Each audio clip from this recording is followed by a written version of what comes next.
Welcome to the Sci-Fi Center, the place to be, where comic books and wrestling collide magically. Movies, TV shows, and pop culture we share.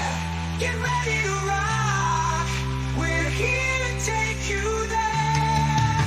From superheroes to aliens in outer space, we've got the latest news and reviews in our embrace. Turn on your screen, let the neon lights glow, take you back to the 80s. Let's rock and roll. Sci-Fi Center, where the legends come alive. Get ready to geek out, let your imagination thrive. We're diving into the past with a touch of modern flair. Sci-Fi Center, the ultimate pop culture lair.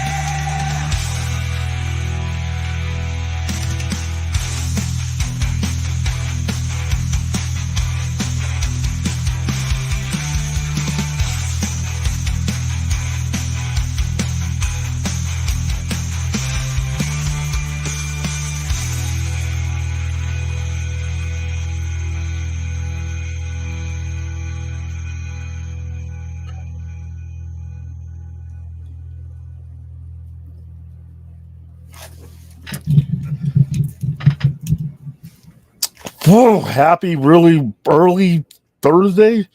Had some business to take care of and kept me late, but I didn't want to go without a show. Hey, that rhymed. Welcome to Thursday, about a half hour into it. Probably will be the first of two times you see me today if everything stays on track. I don't know if Brad's coming along or not, but I know he was asking me if he was streaming, and I said, yeah, so he should be here. No real, like I said, I was sidetracked. I was away from Twitter and YouTube today for most of the day because I had some things to take care of. So anything happened today? Anything anybody want to talk about that brought up? I mean, any other mythical pets that anybody gonna have a connection over? Are we done bashing Joker? I mean, Alien Romulus is on digital now, so at some point we will be watching that. I don't know when. Don't feel like dropping $30 on it yet. But it should end up on Hulu or Disney Plus here pretty soon. And once it does, we're gonna watch it because I really did enjoy that movie. This Saturday afternoon is Halloween. Who's that? Yeah. Okay, that's somebody else. This Saturday afternoon is the OG Halloween, the original Halloween. All due respect to Rob Zombie, I cannot stand his version of Michael Myers, but we are going to be watching the original John Carpenter Halloween this Saturday afternoon too. I don't quite know what we're going to be doing for a Friday night. I want to see if I can get a newer movie to premiere and do on Friday night, maybe. So if you guys have any suggestions, let me know. This stream and the rest of this week is brought to you by Paramount Pictures Smile 2. It's the last thing you'll see. I've heard good things about everybody who I sent to go see it. I did not get a chance to go see it. I will, however, be going to see Venom when it gets released. That's our next movie. Also, another one of our sponsors, my favorite sponsor, myself and Trauma.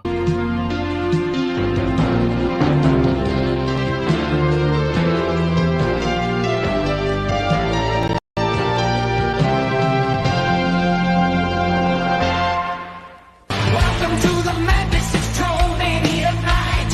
50 years of chaos and outrageous delight. With coffins laughing and echoing through the street. Trucks seeing his glory, ain't no retreat.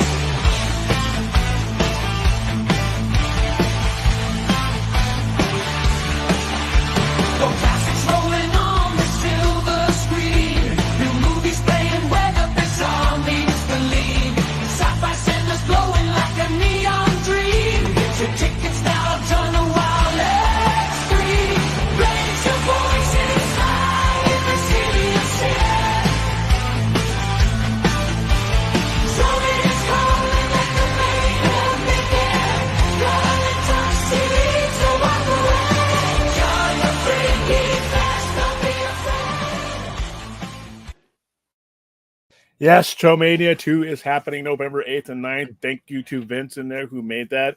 And then Mike Fink, who also added the crash scene to the end, which is hilarious. So yeah, 2 nights of trauma. Lloyd Kaufman will be in here in person, signing autographs and stuff like that. Good. Look who's here, Mr. Demonetization himself. What? No. Brad outdid himself last night. Brad didn't just get us demonetized once. Brad got us demonetized twice. What? For one stream? Twice in one stream. That's a dude. Give yourself a hand. What did I do? What did I do? Okay, so we already knew the one that we showed that trailer was. Oh, the Shadow Series. Which, by the way, I just before we came on, I was watching because it's finally on Netflix. I was watching the first 20 minutes of because I thought we had a little bit extra time because we weren't streaming until 12:30 Williams time, so I at least wanted to see the beginning of it. Heard great things about it. This movie is off the fucking chain. Yeah, so it cost us our 14 cents. So thank you.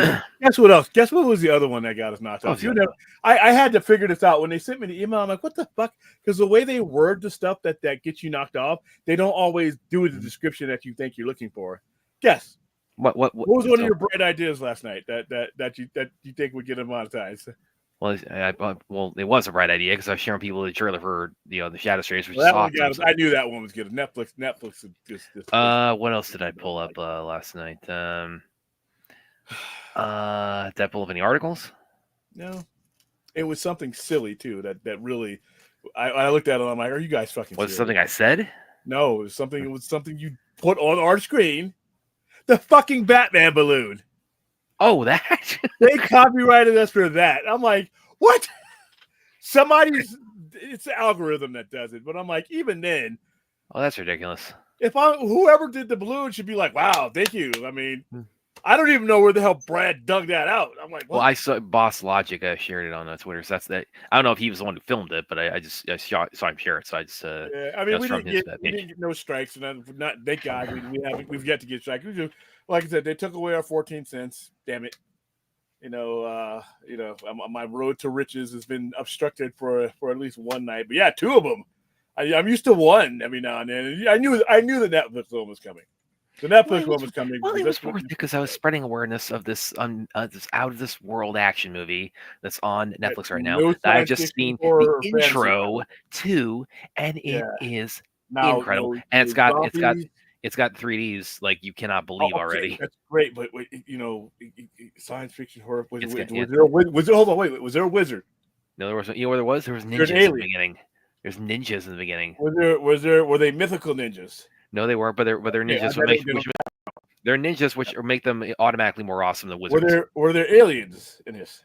I don't know if there's any aliens in the movie, but I mean, it's like it doesn't matter because it just doesn't qualify. So it qualifies as rad, and that's all that matters to me. That just went, like I said, I could have used that 14 cents tonight. You know what you can get for 14 cents? Half a packet of Top Rump. Okay. So now we'll start.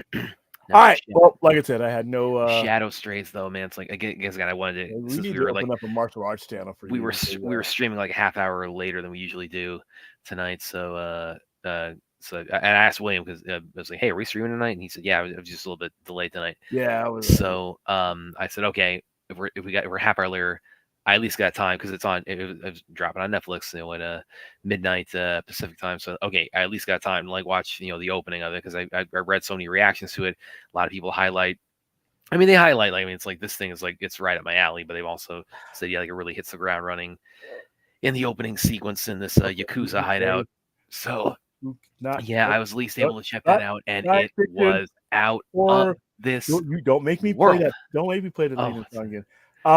It was out of this world. The if it was out of this world, it would qualify to be on this channel. Anyway, it is out of this world, so it does qualify. I may or may not. It depends on what I end up doing on Halloween. I know I'm going to be available, but I don't know if I'm going to be handing out candy or doing a drive-in. I'm not real sure. There's a lot of stuff that goes on in Vegas for Halloween. A lot of sleazy shit, but a lot of a lot of family-friendly stuff that happens.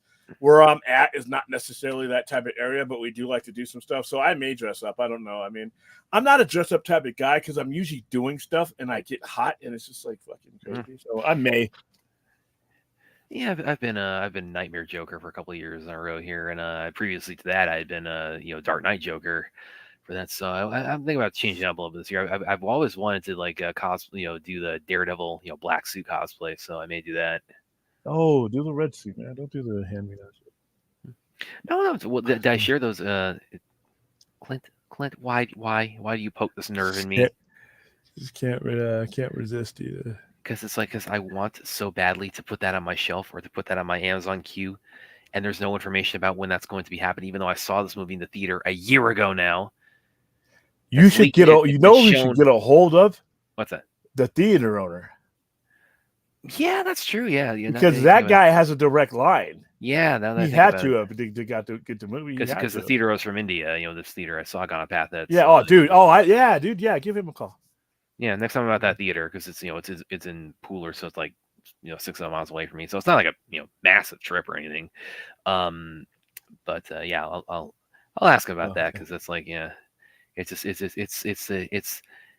you guys it's my thing. It's awesomeness and it's undisputed, like done in India. Okay, that's what it is.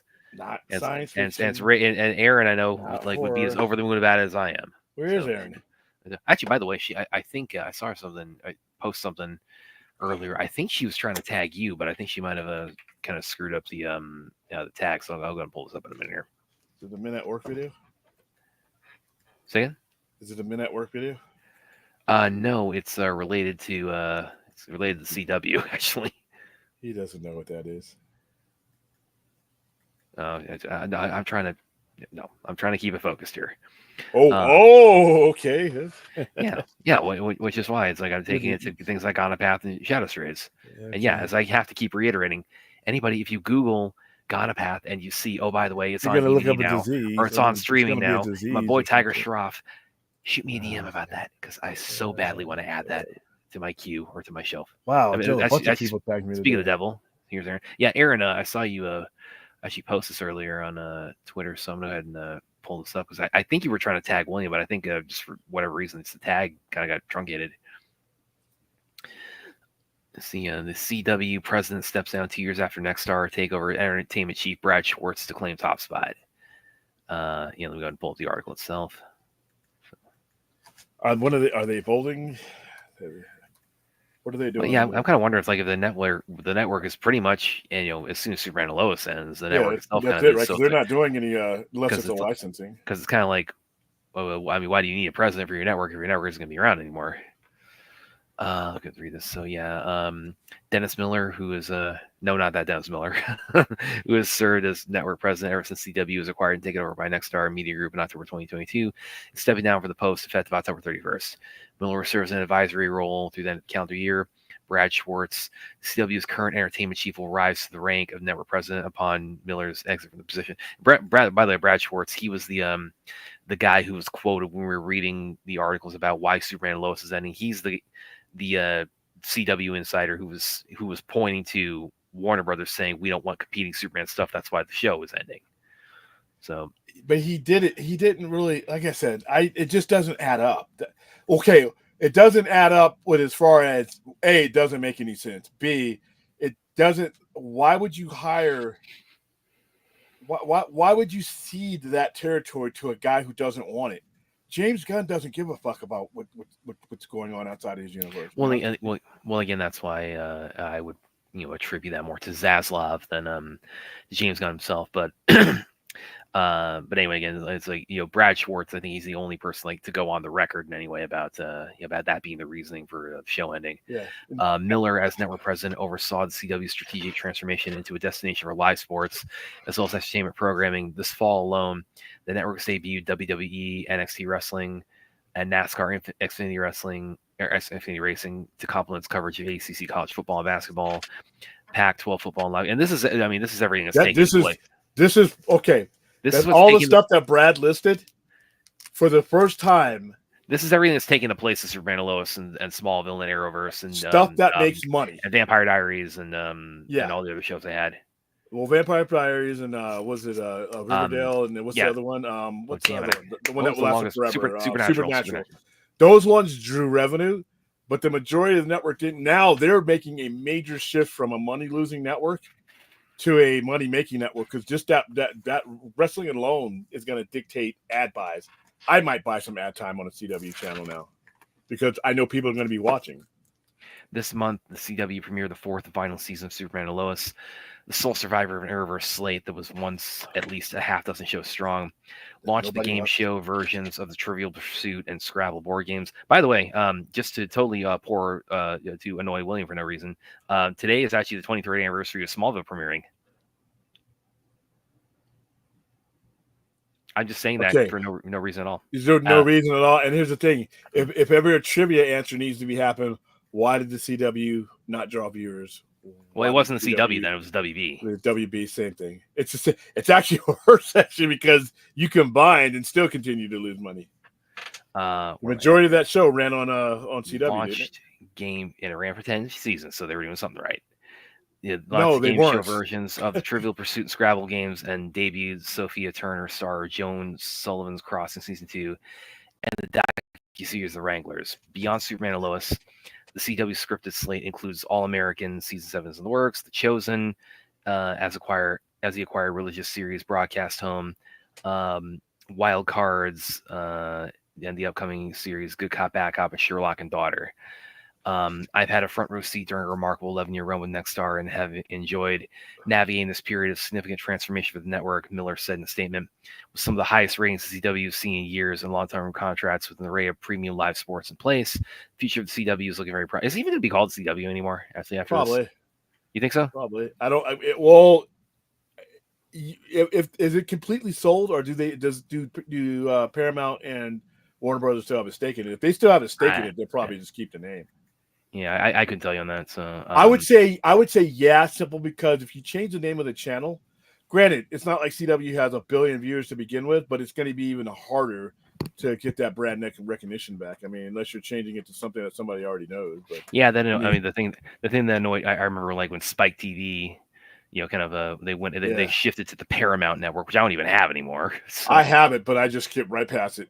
Yeah, because it went from TNN. It used to be the national network. It's TNN, and then went to Spike. And Spike TV, like I mean, it had like it. I mean, it was obviously very male oriented, but yeah, it had a bunch of shows on there. Well, because it had. I mean, I watched Deadliest Warrior on there religiously. They had shows like 1,000 Ways to Die. They had had Ultimate Fighter and a lot of UFC stuff. They had wrestling. They had pro wrestling. They had Raw for a time. So it was definitely very engineered for testosterone. Unfortunately, towards its end there, it became its own CW. And by the way, also Spike Lee actually at one point tried to launch a lawsuit because he thought they were trying to take his name as the channel's name. It's worth a shot. Yeah. But yeah, that really bugged because it just kind of came out of nowhere. Like I got the rug pulled out from under me, and because I followed so much on there. And all of a sudden, Spike is gone. Now, what happened? Oh, now it's the Paramount Network. And by the way, it's a premium channel now, too. So, is it? I get it right with my cable. Yeah. Well, I mean, it's irrelevant because, I mean, I got Paramount Plus, so. Well, yeah, which is like I said, that channel's pointless because everything that's on Paramount Plus or anything that's on CBS or Paramount Plus or Paramount Channel, whatever, is already on. You literally don't even need that channel. Yeah, exactly. I mean, yeah. So even football, dude. I watch football from the store via my Roku. Yeah, and that's really all you need. So yeah. Let's finish up the article here. Perry Sook, Nexstar's chairman and CEO, said we were fortunate when Dennis agreed to move from Nexstar's board to lead transformation of CW during his tenure. He installed a new leadership team at CW, and they have broadened the appeal of its programming and enhanced the value of its affiliations for both Nexstar and our partners. With CW now well positioned for continued success, we are pleased to let Dennis move on to new challenges. We are grateful for his guidance on Nexstar's board and at the helm of CW, and we wish him the very best. Right. So that's the whole reporting on that. But yeah, so I mean, I don't know. That's a whole lot of it's kind of a bit of a word salad for me as like what it means. Because again, I was basically under the impression his position doesn't exist anymore, for the most part. Yeah, I was basically under the impression. I mean, the network itself was just kind of going the way of the dinosaur. I thought it was too, but I knew it wasn't going to be what it was before. And I don't know what affiliation UPN and not UPN but Paramount and do they have licensing deals to sell their programming to Nexstar? I mean, I don't know. It's been kind of cloudy.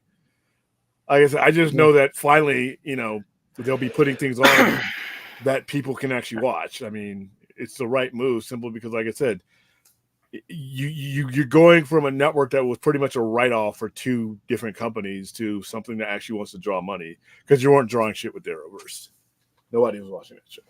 Nobody was watching those shows on that show in comparison. Yeah, I brought this up for no reason. It doesn't matter. Hmm. Listen, the loudest just because there are loud voices in the room doesn't mean as much as having many voices in the room.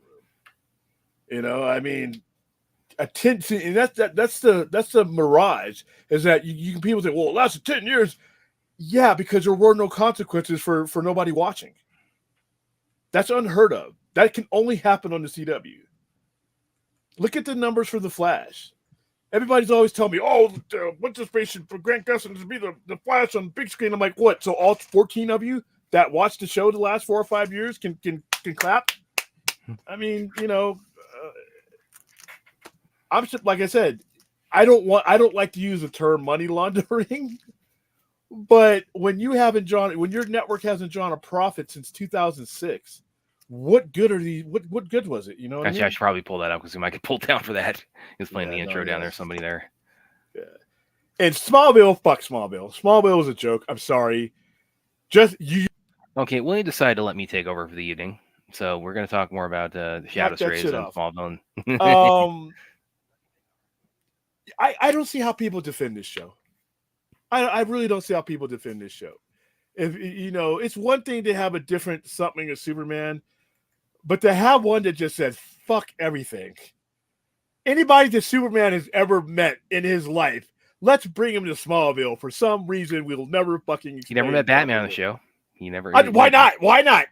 Well, because they were doing the Dark Knight trilogy at the time. They said you can't have Batman. That's why you had Green Arrow. If there wasn't a Dark Knight trilogy, trust me, Bruce Wayne would have been there for some reason. They didn't have Wonder Woman on there. My limo broke down in Smallville. They didn't have Robin. They didn't have Batman. They didn't have Robin. But they had a whole bunch of people that had no business being in Smallville. Who else did they not have? They didn't. If he wasn't wearing this cape and the S on his chest, there are like 90% of those villains that had no business being in. They never had Barry Allen. They never. They had Side. They had Impulse. They had Impulse. What was Impulse doing there? What was Impulse doing? Because they said you can't have, for whatever reason, they said you can't have Barry, you can't have Wally. None of them should have been there. And by the way, he was the first, other, hero to cameo on the show. He was when they started like bringing in characters for other DC heroes for cameos. He was the first. We're like, you know what? You don't need to go to Metropolis to meet these people where you actually met them. Look, for some reason, they want to come to Kansas. Get the fuck out of here with that show.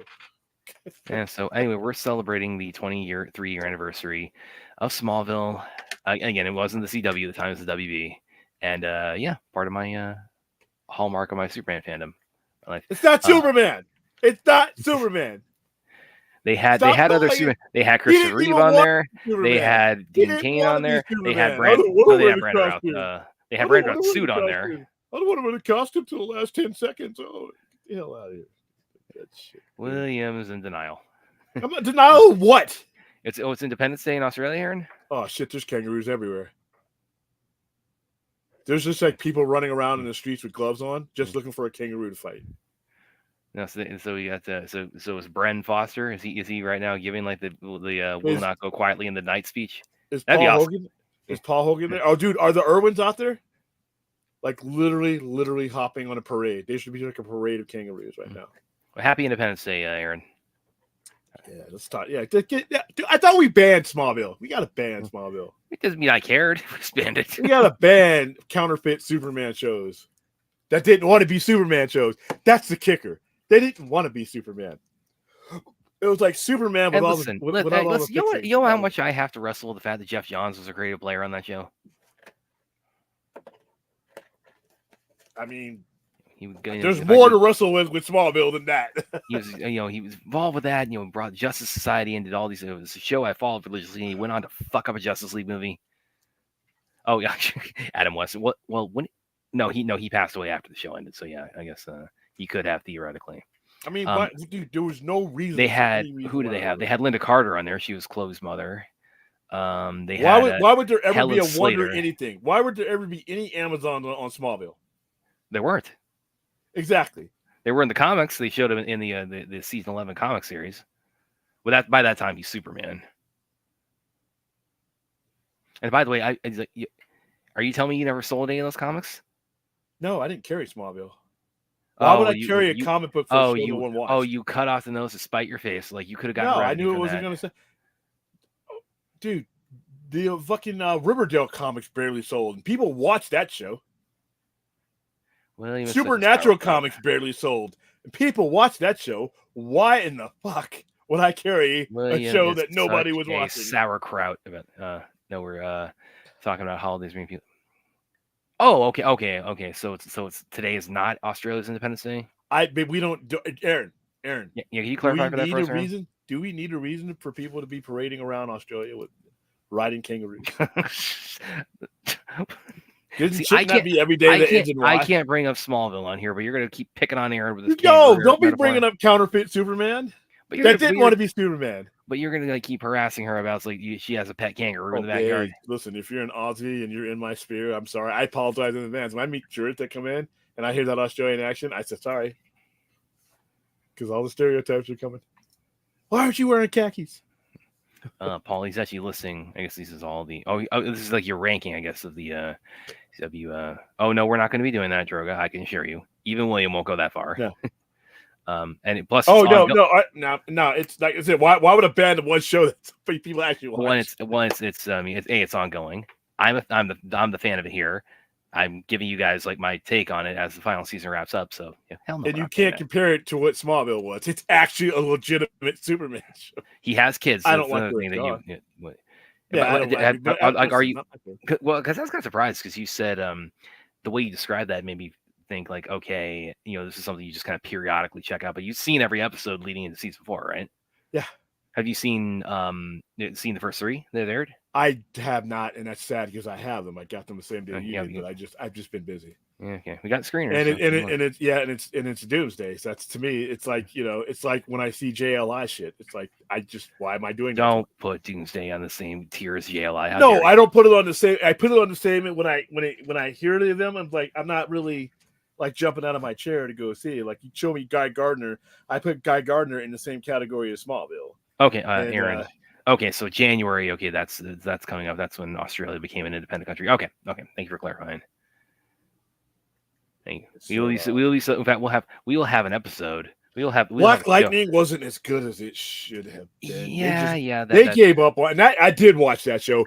I got the sense that they gave up on that. Yeah, show. I did too. Yeah. Why? Because it's black folks. No, I'm just kidding. Problem with Black Lightning is it's just nobody knew. Nobody knew what it was. I spent half the time explaining to people what it was. I'm like, God, don't you pick up a. But Black Lightning was good, but it just seemed like the people who were doing it were excited about it. But CW is like, Yeah. Sorry, I had a link up there.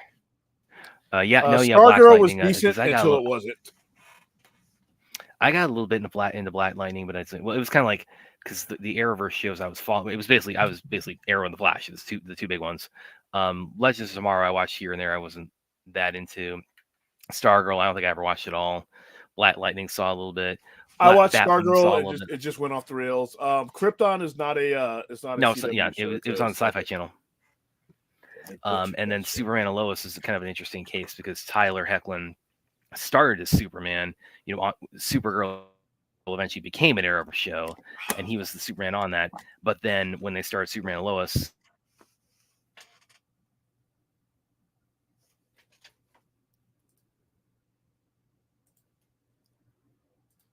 All right, who froze? Me or that Brad? was me. Okay. Yeah, my internet just like. Are you still on the generator? No. Just my internet just had a quick little. I guess felt like just. Trust me. Anyway, do you get cocked? Well, where did I freeze it? How far was I into my point about Superman and Lois? This relationship with the Arrowverse. Yeah, that's where you're at. Okay, so yeah, because Tyler Hoechlin, he began his tenure on Supergirl, which it started on ABC or NBC? CBS. CBS, yeah. And then they eventually ported that over to the CW. Yeah, they made him a puss on that show, though. Yeah. That's part of why I wasn't like too enamored with his Superman on the Arrowverse. And they eventually made Supergirl, integrate that to the Arrowverse. And of course they did Crisis. Then they really tried to integrate all the shows together. Right when That okay, Crisis is horrid as CW has been for me. As far as the output and what it is and what they spent on it, they had a shot to really turn the corner. They had a shot to really shine this turd up and make it something. Well, because they consolidated all of them into one universe, and they set up a Justice League by the end of it, and then we never saw that Justice League again. How it was done, I don't know who planned that. It was awful. Who planned that? Okay, take a wild guess. Like who's like involved? But there had to be other people that said yes to him, because the one good thing about it didn't need the two Flashes meeting ended up meaning nothing. The whole thing was just I love that moment. God, I did, but it should have meant it was cool. Well, because you talked about like they should have like used that as like they should have used that in the movie, dude. They should. No, they should. Well, there's so many things they should have used with Elseworlds and Multiverse. They haven't done, but here we are. But yeah, so it consolidated all of it into one universe. And again, it's right at that point that because that's when Arrow and pretty much wraps up too, because Oliver Queen, he becomes a Spectre and he sacrifices himself on Crisis. Then Arrow ended, and then like it's kind of like really like right at that point. I mean, Batwoman. That was dumb, by the way. Oliver Queen is a Spectre. What the fuck, dude? What was being smoked in the room? And then they had Batwoman start, and of course there was controversy with her Ruby Rose's. She shined a light on like stuff that happened with her on there. I mean, that's a whole other kind of conversation. But that pretty much that didn't really amount to much, because I mean she was there for season 1. Then they had season 2. It was over with. Yeah, pretty much. Yeah. Well, it's really once she left, it was really when they started dropping like flies, because it's like Batgirl or Batwoman ended. And I can't believe they ever got her on that show, because she's hired. And then they like you said, Black Lightning. That's like it's surprising it ran for 4 seasons, because it's like it really felt like they just kind of left her dead. They gave up on the second season, but after Crisis or during Crisis, you should have had the Time Trapper in there. Well, because they were doing some and that was actually Crisis was happening like right around the time also when the Snyder Cut stuff was really ramping up in public awareness and excitement for it. So that was leading into the first DC fandom. So they really had like such an opportunity there where they could really just blow. They weren't on this stuff, but see, here's the thing: that was like they ran CW like it wasn't part of anything, and it's redheaded stepchild. Its purpose was to pad losses. They really didn't consider CW as part of anything. That's why they just left it out there and didn't give it any money. And yeah, going to this point, Aaron. So yeah, that's what happened by the end of Crisis, and then all the shows just kind of ended up. I mean, Flash was going to end anyway because that had gone. That was the other than that went like 5 years too long. Well, that was the one that lasted the longest out of all. That ran for like 9 seasons, and it ended up being the de facto end of the Arrowverse when the Flash show ended. But Superman and Lois was interesting because when it started, the Arrowverse was still ongoing, but you could tell right from the marketing it was a tone shift from the Arrowverse from what we had previously seen with Tyler Head with Superman. He had a different suit. It was even though he and Elizabeth Tolek were coming back, it's so much of the Black Lightning is going to last exactly the exact same amount of episodes. Yeah, that's that. If you need to understand just what CW was, they intended it to last 7 seasons. They wanted to last 7 seasons though, but and then of course all this stuff happened with the merger and Discovery and whatnot in DC Studios. But so Superman and Lois when it started, and that's why it kind of drew me in. Like, oh, okay, this is kind of because like William said, they really kind of nerf Superman on the Arrowverse. So he was a jobber. He had some good moments though. But he was subservient. They made Supergirl the star, and I'm sorry, Supergirl only exists because of Superman. So why are we? Yeah. Why is he a jobber? He had moments I like. There's like one part where he defends his family from a drone firing a machine gun on them, turns back and winks them. That was a good moment. There was another good moment where he they're stopping these carjackers, and one guy he's shooting at him, and he runs out of bullets. He walks up and he punches him, and of course, I mean, he punches Superman in the face. How do you think that went? And so he picks this guy up, and he says, "Okay, if the bullets don't work, why are you punching? I've never understood that." So it's like the people who get out of the car and run. When they're in a high-speed chase, it's like you're going to try to accomplish on foot what you could not do in a vehicle. This is not going to work. But so he had some good moments, but just the overall thing with him just didn't gel together for me. So when Superman Lois started, you could tell it was a tone shift, but they still, kind of kept it ambiguous, like what the relationship was with the Arrowverse.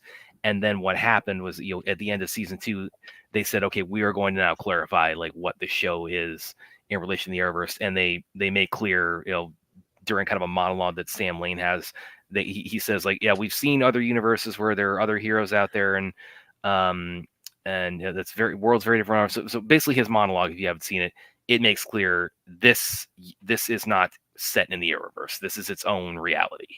Which is cool. So it's a CWDC show, but it's not an Arrowverse show.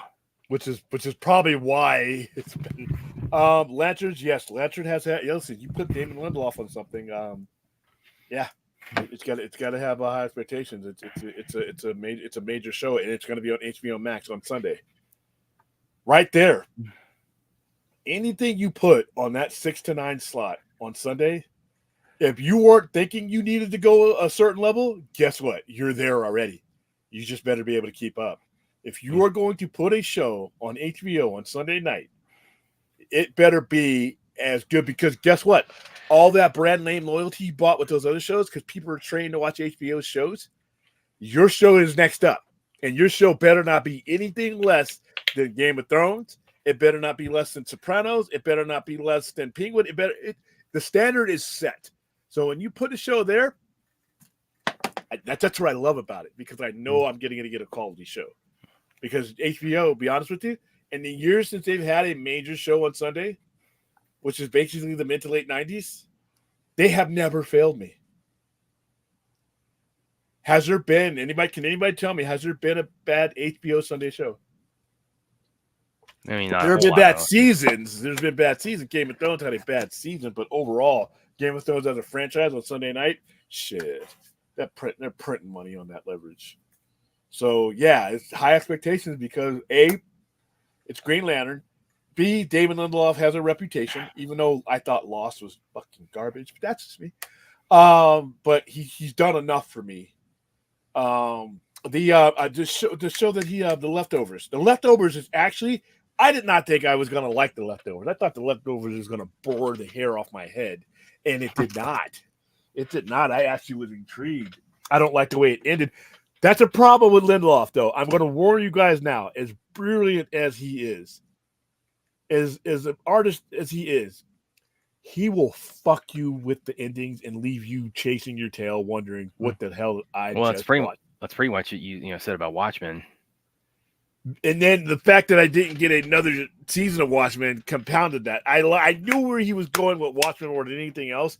Lost, I told people that he was going to do that to you on Lost. I saw that shit coming. And it's a great show. He's not M. Night Shyamalan. He's gonna land the plane. Plane. Yeah, he landed it all right and pissed off a whole bunch of people. Yeah, I never followed Lost, but I know enough about it to know that the ending was not highly regarded. We did a group watching that show, at that last show live as that shit aired. Man, you better have the people looking at each other like, I've told you guys. I fucking told you guys. When that bear was eating those people years before, I'm like, they made you think that there was, no. I told that was coming. Leftovers, the ending of Leftovers, they didn't leave it as ambiguous as he's done other things, but it was sort of like you had to think really hard to understand what he was telling you. But it's great though. But on your way to some of his questionable plane landings, you're on board for a spectacular ride. He is quality. Man. Like I said, so I'm happy. If I can't get Watchmen, then I'll take Green Lantern. Shit, I'll take Green Lantern. That's not a bad consolation prize. So. Yeah, Aaron. Hey, I haven't seen. I never saw Lost, but it's like I know enough. It has to be one of the top 10 worst endings of any show. I remember watching the boards. I remember being on Facebook or in chat groups and shit where people were all loyal to the show.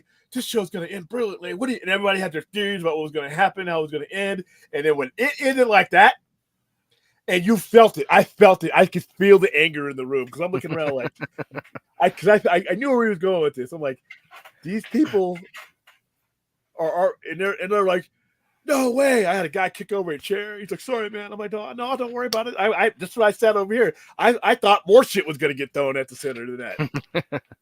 Because When did 4 that years end? That ended oh, like fuck, what is that? 2010. No, that ended in like it seems like it was not too far away. Was it 2010?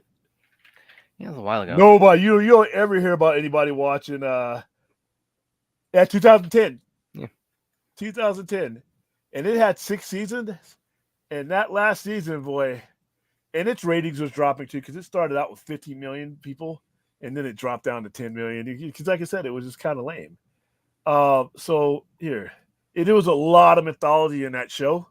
And actually, it was like one thing I read about it is that it was created kind of as a it was like a spin-off or kind of like a conceptual spin-off of Castaway with Tom Hanks.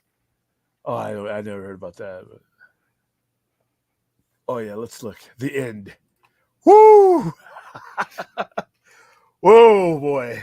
All you Lost fans out there, don't you come at me. You watch that shit with me. 121 episodes.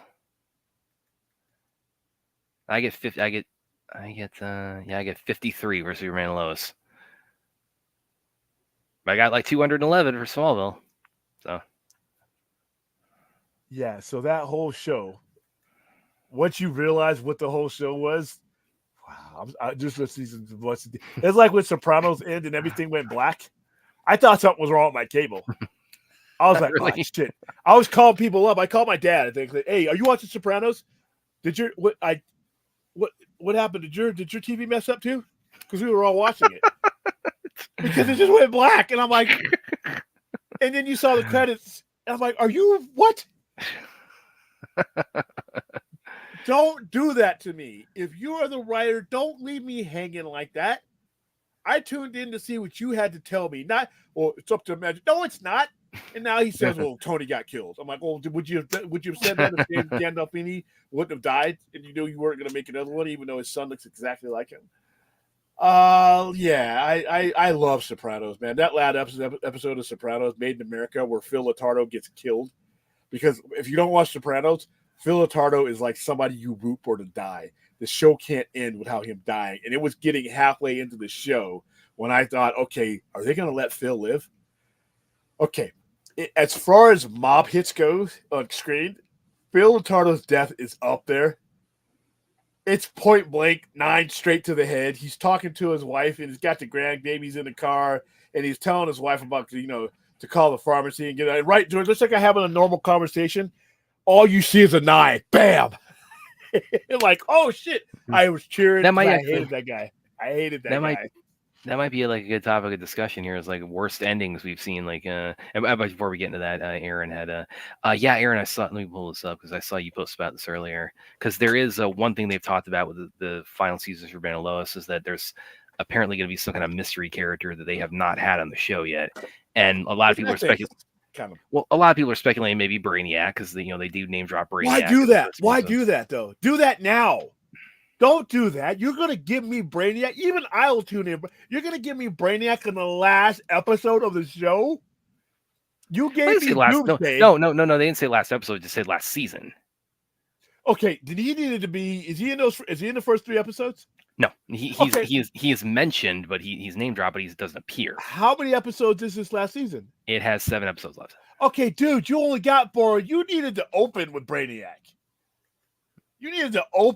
Why is everybody afraid to use Brainiacs except Krypton, who actually, give them credit, say what you will about Krypton, I saw a Brainiac. Well, he was on Smallville. No, he was on Smallville. No, the people that are afraid to use him are the movie people. Well, actually, you know what? The funny thing about Brainiac on Smallville, if we were actually telling a Superboy story, Brainiac would actually have been because he was the Legion of Superheroes villain. Yeah. Well, and they play around with his powers too. I kind of always likened him to with his shape shifting and I kind of like it. He's almost like the T-1000 on Smallville. That was lame. But he was. But it's movies, so you can't get Brainiac into. And like I said, the interpretation of Brainiac that was in Krypton was creepy as fuck. I'm like, and they spent some money on that Oh Did yeah, you that remember show. how he was like the way his face and how he was forming and coming through? Mhm. I mean, that was like, dude, Yeah, that show had a pretty good budget. yeah. But then they decided Sci-Fi Channel said we want flying sharks and shit instead. So. Well, anyway, yeah, Aaron, yeah, this would be yeah, that this is, I mean, yeah, they could, I mean, they already made, like, again, establishing Tyler's Superman on the show is a distinct Superman from the one he portrayed in the Arrowverse. I mean, they could do this, or it's like it could be bringing back a Supergirl. From and but now I again, it's the 100%. show's version of her. Again, that could, I mean, it's like, Is she gonna be the dominant one like she was in a hey Superman, go get my coffee type of situation? That was disgraceful. Yeah. Again, they did absolutely nerf Superman. Okay, next person who tries to make this connection, I'm banning you. What? No. I've made that connection before and it's You're not it's not a complimentary way. It's a criticism saying it's like the closest we've gotten Brainiac cinematically is the supercomputer of Superman 3. Sorry, Azteca, we're only talking live action here. Yeah, he was played by James Marsters. My intro to James Marsters was through Smallville. That was where I first saw him. It was because I didn't follow Buffy, and once I knew about his history. I watched more Buffy than I ever thought I should or should have been watching. Yeah, and so I looked him up, and when I started seeing him on the show, looked at his Wikipedia. It's like, oh, he was on Buffy, and saw he was appearing on the show looking like Billy Idol. Dude, yeah, he was immensely popular though. Yeah, he was. Yeah, much to the chagrin of somebody who was created the show, who was kind of an asshole. We won't go down that rabbit hole again. But anyway, yeah, Aaron, I would be down for this. Because I mean, it's like one thing I was still, yearning for is like I want to see Henry Cavill and Sasha Kaye meet up, as a Superman, Supergirl. So if I could get the Superman, Supergirl team up on Superman and Lois, that would also be very awesome. Yeah, I'm thinking about it, Clint. Superman 3 is a horrible movie. Yes, it is a horrible, and that's why I say that I'm not saying like that we got Brainiac in a good way in Superman 3. I'm saying this is lame. This is not. This is like discount Brainiac. If Superman and Lois is going to give you Brainiac, that should have been hinted last season. You can't just because and that's one thing I really enjoyed about the shows. They really do mine the mythos, in ways that more than Smallville did. Well, because they've had the Eradicator on there. They've had that's not what I was. They had well now this was a little bit polarizing when they had Morgan Edge, and they kind of they retconned him to be Superman's half brother from Krypton. And that's kind of an original character, called Tal-Rho, but he's initially presenting himself as Morgan Edge. But even that's like, again, that was a little bit, it was divisive, but not super divisive. It was kind of people react to that like, okay, it's like we were too on board with Morgan Edge being retconned like this, but we still like Tal-Rho.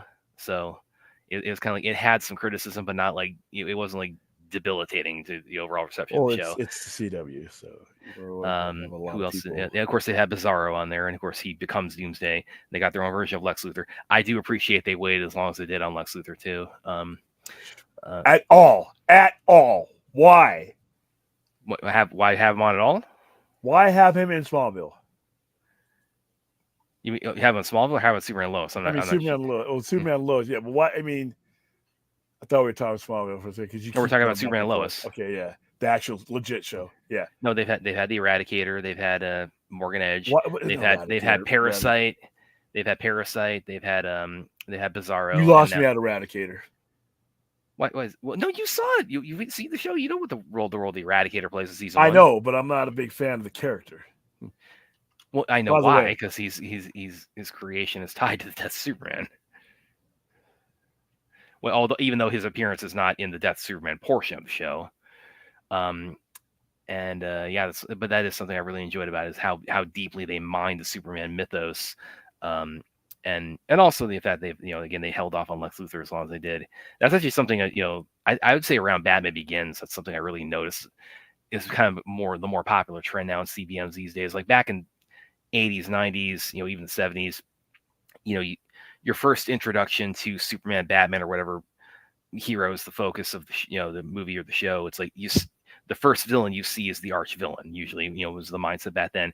With Well, Batman, they did go big with Batman Begins. They just didn't yeah, do it well. yeah, but it's, what I'm saying is that they held off on the Joker until the second movie, which like But that. they gave you a Kmart Raws alcohol. Gotcha. Oh god. But my point is, they held off on what is considered the arch villain until movie 2, which went back in the 80s, and it's demonstrably the case. Back in the 80s, they start off with the Joker as his first villain cinematically. Well, because then you didn't know if you were going to get another movie. And yeah, that's true. And then Man of Steel. Even though I personally think you can make an argument that General Zod is as much Superman's arch enemy as Lex Luthor, but they saved Lex Luthor till BVS. And then what else have they done that with them? Yeah, but Lex Luthor even though a lot of people consider him an arch villain, he's really, I want to say support villain, but it's never many times it's not just him. There's somebody more serious involved that he's behind the scenes with. Yeah. He's very much the string puller kind of villain. And he's the mental. Whereas Zod is an outright. Exactly, outright, yeah. That's why I make the arguments. Like I think you could argue, Zod is as much his arch enemy as Lex is. But even with that said, they still hold off on Lex till BVS. What else have they done that with? They start with Green Goblin, for Toby, but with with Andrew and Tom, Andrew is a lizard, his first villain, and then with Tom, his first villain was Vulture, and then it was like Andrew and Tom they meet Green Goblin, who was Toby's Green Goblin in No Way Home, but again, the arch nemesis of Spider-Man is like hell. But you see what I'm getting at there. Yeah, I think because of this, the original Spider-Man, they're still within each other's generation. I don't think they wanted to do Green Goblin. That is true. Yeah. Well, okay, let me back that up too, because they did have Norman and Amazing 2, but again, that's not Amazing 1. No, but you got to realize though, like say you probably saw Toby's Spider-Man if you saw. And they probably didn't want to use that anymore. Yeah, it was within spitting distance of the original coming out, and of course, all of them are. All of them. That's what makes No Way Home what it was. All of them are within spitting. So I think that's why they never used Green Goblin again. And then with the Batman, of course, the introductory villain is the Riddler and also the Penguin, and then even like reading Ben Affleck, Ben Affleck's Batman script is like the Joker is in his hemisphere as what's established when he starts, but his solo movie, his story, his villain's Deathstroke. Well, remember who we see at the end of we do get to see the Joker at the end. Yeah, but he's not presented as the villainous focal point of the Batman. I'm trying to think what else have they done. That's a trend. I don't know if that's a trend though. I just think but I started noticing that around Batman Begins, where it's like you would think like traditionally 80s 90s, the first villain you would see would traditionally be the arch villain, and these days they tend to kind of hold off on that a little bit more. Well, a lot of it is because once again, when you do any of these movies, you're getting another one. Yeah, you're getting another villain, or at least the expectation is you're getting another. Yeah, one. I mean, if when you were in 1989, they didn't know what good that movie was going to do, and then but when Batman Begins, they pretty much set out to do the exact same thing that they did in the early 90s, which is make a trilogy. So you knew you had time to with Marvel. I think it's different because of the fact that you go from 2002 or 2000, and then you literally 13 years later, you have another Spider-Man within your same wheelhouse. You've already used that character again. I think a lot of them is just they think they have time to use these characters again. Green Goblin, I completely, because it's William Dafoe's Green Goblin, is that a lot of people don't want to tackle yet because it's still because he's relevant. So iconic in that role. Yeah, but you can get you get Bryan Cranston, you get him, you put him as Norman Osborn. I think I don't do a lot of fan casting, but I think he would make an excellent. I think he would do pretty well, like really he would do pretty well just about any villain role. I think any super villain role you would give him. I mean, I think he has range too, so I think his range would help him. But I think they will. I think they do need to. I really want to see Tom Holland's Spider-Man go up against his. More than anything, that the next villain I want to see is the Hobgoblin. I understand that, but you can't get to the Hobgoblin without the Green Goblin, unless you're going to say that where's that Hobgoblin coming from? There has to be an abandoned warehouse where that Green Goblin once operated. A Hobgoblin is a much cooler villain. Don't get me wrong. The way they handled the Hobgoblin from Amazing Spider-Man 238 all the way through to where they finally revealed who he was epic. But you can't have him without the Green Goblin. Okay? Devil's advocate. How do we get to the Hobgoblin without the Green Goblin? Well, I mean, and they actually, and it's funny you should mention that too. And music, I would love to see Hydra Man too. Actually, they kind of do him, and they kind of show him in Far From Home, but he's an illusion Mysterio creates, which kind of that kind of annoyed me. It's like, oh man, I thought we were gonna get like an appearance of Hydra Man in Far From Home, but we didn't. But they kind of do as far as Hobgoblin. That's basically what they do with Spider-Man the Animated Series. I mean, they introduce Hobgoblins first, and then they do like a little bit of a retcon where it's ask the question, dumbass. his Norma gets exposed, to the performance enhancers, as they're called, and they also like the gas, like, I mean, it's comic book logic in a cartoon, so you gotta let it slide, but the gas like causes the Hobgoblin mask to sort of turn a different color, and he comes out of there. It's like there's only one true Goblin, the Green Goblin. So there is precedent for doing like the reversal of order of the goblins. Like I said, you would have to explain how you would do it, and the most logical way is the way he was created in 238. That's another example. That might actually be the first example in animation. Is like Spider-Man the Animated Series. I mean, they were doing. They were like, who was the first film? They I think actually the first film was the Lizard, if I remember correctly. And they had Lizard, they had Doc Ock, they had Doc Ock is very close to the arch villain. Well, you didn't even get the Green Goblin until Spider-Man was even in print for at least over a year. Yeah, well, but I'm saying he's considered the arch villain of Spider-Man. So, but they held on for a while. They had Venom on there. They did the black suit. They had Venom before they ever had Green Goblin. They had in fact I think they might have had Carnage on there before they had Green Goblin too. Carnage does not belong on anybody's fucking cartoon, a kid's cartoon. He's a serial killer that disembowels people. Well, they didn't call him a serial killer. They just say he's a madman.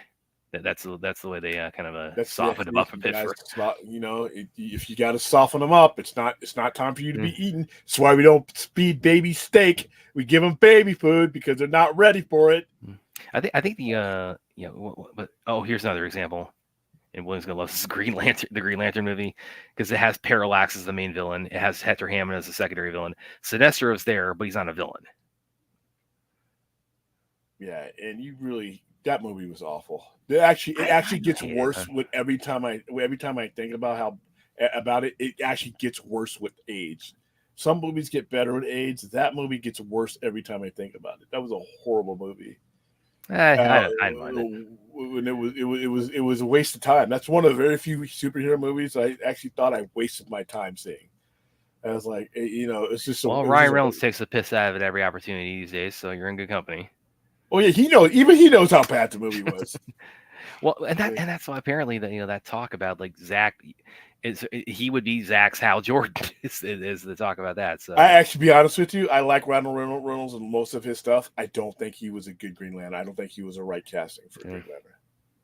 Yeah, I mean, I just better. I don't know. Give him better script. Give him more fleshed out script. Nah, I just don't think he was the right guy for. I don't think there's a script that could have said. He just his range of ability is awesome, but not everybody is a fit for the roles they get picked. He just wasn't. He took me out of it. That was one of the things I just could never believe him as a credible Green Lantern for me. Anyway, that's something that's kind of been on my mind for a while. So, around Batman Begins, I started noticing CBMs these days, and maybe all comic book movies are franchises now. Yeah, so they have the expectation like we can bide our time as far as bringing the arch nemesis in. We can have like someone who's considered more of a secondary villain. Lex Luthor will be in Superman in 2025. So yeah, that's breaking the trend, I guess. Well, because once again, he's not really. I don't know what you consider him. I don't know. All right. Fourth is complaining that dude, ask questions. It's Q&A. It doesn't mean you're going to be on the stream at fucking 1:30 at night. But if you got a question, ask it. Thought on Cowboys Voltron.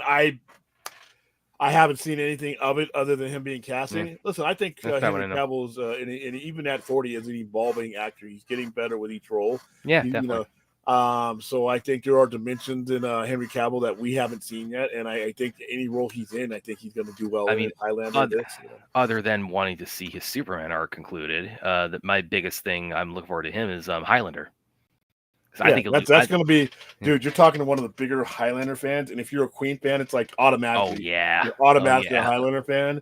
So I need to know what kind. I think they said they're not going to use Yeah. any. They're Well, not going to use any they of the said new. we're going to use Princes of the Universe, but they're going to Chad Stahelski said they're going to use Princes of the Universe because that's Yeah, basically the theme of that's the Highlander. Highlanders on. Yeah, that's So they're going to use it, but they're going to use it.